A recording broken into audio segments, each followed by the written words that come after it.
সকাল সকাল বিশাল একটি শ্রমবাজার, গাজীপুর কাপাসিয়ার ত্রিমোহনী বাজার। করিহাতা ইউনিয়ন, পাশি, তরগাঁও, মাদুলি, জামরি সহ বিশাল বিশাল অনেকগুলো বিল রয়েছে।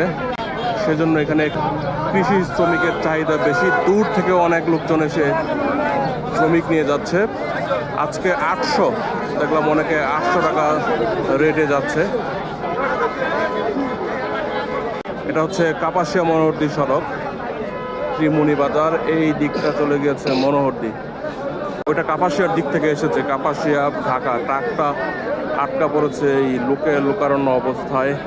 এখানে সবসময় বড় একটি শ্রমিকের হাট হয়, কিন্তু আজকের মতো এত বড় পরিপূর্ণ মৌসুম আর কি। এই দিকটা কাপাসিয়া ত্রিমোহনী হাতিরদিয়া সড়ক, নরসিংদীর হাতিরদিয়া আড়াল বাজার হয়ে। এখানকার অধিকাংশ শ্রমিক, প্রায় সবাই কুড়িগ্রাম জেলা থেকে এসেছে।